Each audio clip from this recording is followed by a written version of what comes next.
आप लोग blood pressure को इतना लाइटली क्यों ले रहे हो, मेरे समझ में नहीं आता। मेरे पास इतने सारे पेशेंट आते हैं जो ब्लड प्रेशर जिनको पता है, जिनको मैंने मेडिकेशन दे रखी है, लेकिन वो मेडिकेशन नहीं खाते और बाद में ऐसे ऐसे कॉम्प्लिकेशन लेके मेरे पास आते हैं कि आपको बताऊंगा तो आपको होश उड़ जाएंगे और आपको लगेगा कि ब्लड प्रेशर से ये सारी चीज़ें हो सकती हैं।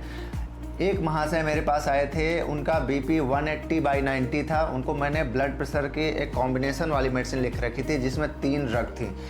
उन्होंने क्या किया कि आसपास किसी डॉक्टर को दिखा के अपनी ड्रग कम कर ली और उसके बाद उनका बीपी सडनली शूट किया और वो ब्रेन हेमरेज के साथ मेरे पास आए। बोल तक नहीं पा रहे थे और आज ये हालत है कि वो बेड रिडन है, चल भी नहीं सकते हैं। उनकी एज ज़्यादा नहीं रही होगी, 40 to 45 ईयर की रही होगी। सोचिए उनके पास 40 से 50 साल आगे की ज़िंदगी पड़ी हुई थी जिसमें वो एक अच्छी लाइफ जी सकते थे, लेकिन एक छोटी सी मिस्टेक, अपने ब्लड प्रेशर को हल्का समझने की मिस्टेक के कारण उनको ब्रेन हेमरेज हो गया।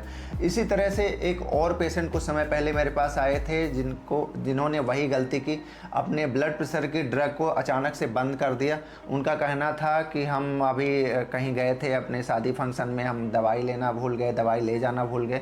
सडनली उनका ब्लड प्रेशर शूट किया और एक आँख की रोशनी ही अचानक से उनकी चली गई।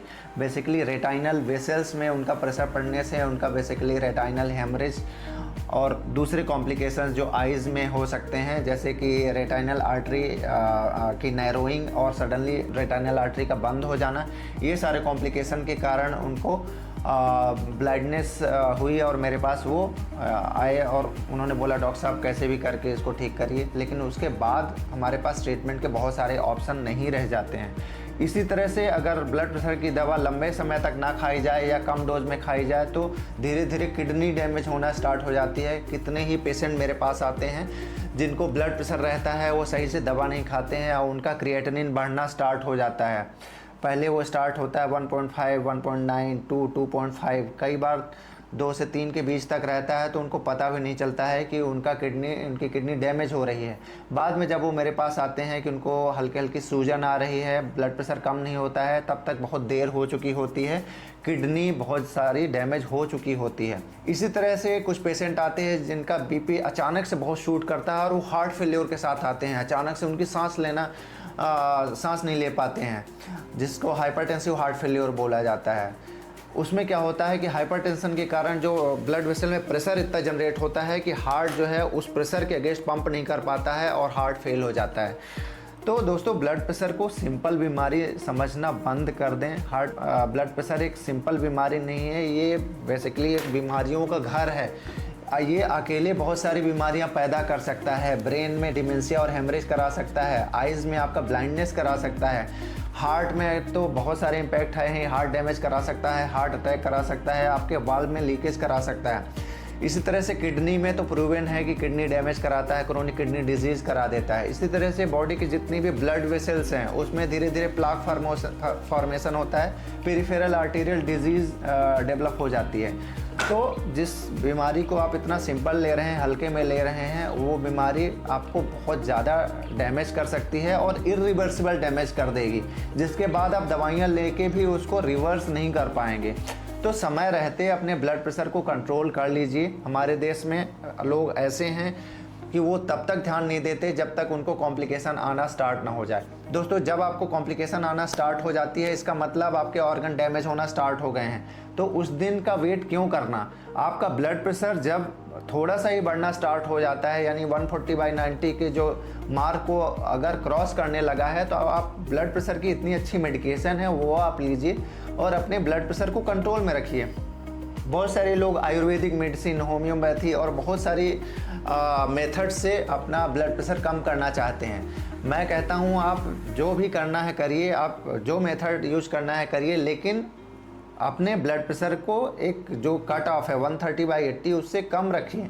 अगर आपका लाइफस्टाइल मेजर से बीपी कम हो रहा है तो बहुत बढ़िया है, आपको मेडिकेशन लेने की ज़रूरत नहीं है। लेकिन अगर आपने सारी लाइफस्टाइल मेजर्स अपना लिए, यानी आपने सोडियम रिडक्शन कर लिया, यानी नमक का कोटा अपना बहुत कम कर लिया, फल हरी सब्जियां लेना स्टार्ट कर दिए, प्रॉपर स्लीप कोटा रख लिया, मेडिटेट कर रहे हैं, एक्सरसाइज कर रहे हैं हफ्ते में 5 दिन एटलीस्ट 30 मिनट्स पर डे, ये सब कर रहे हैं, और अपना एडिक्शन कम कर लिया, यानी स्मोकिंग नहीं कर रहे हैं, अल्कोहल नहीं ले रहे हैं या बाहर का खाना नहीं खा रहे हैं, ये सब करने के बाद भी अगर आपका बीपी बढ़ा हुआ है तो आप मेडिकेशन ज़रूर लें। मेडिकेशंस इतनी अच्छी आ गई हैं, उनके साइड इफ़ेक्ट भी बहुत मिनिमल हैं, लेकिन लॉन्ग टर्म में आपके ऑर्गन्स को वो बचा के रखेंगी।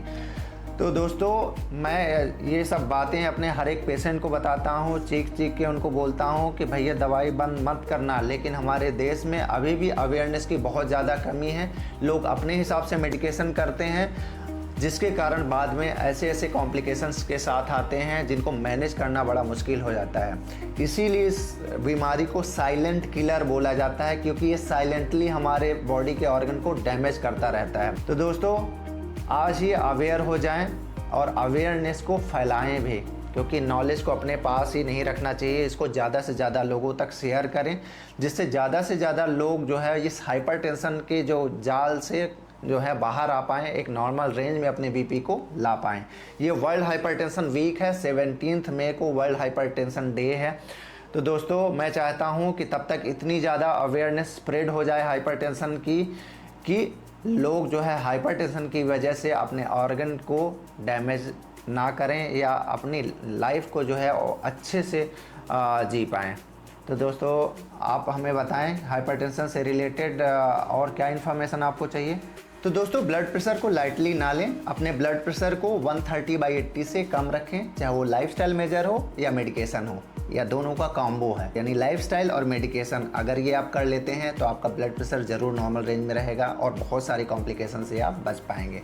दोस्तों हमें कमेंट में बताएं कि आपका ब्लड प्रेशर कितना है और इसको कम करने के लिए आप क्या क्या मेथड्स अपनाते हैं, लाइफस्टाइल मेजर्स क्या क्या अपनाते हैं और ड्रग्स कौन कौन सी लेते हैं, और भी कोई एक्स्ट्रा इन्फॉर्मेशन आपको ब्लड प्रेशर से रिलेटेड चाहिए तो वो भी हमें कमेंट में बताएं। चलिए मिलते हैं नेक्स्ट वीडियो में, तब तक के लिए नमस्कार।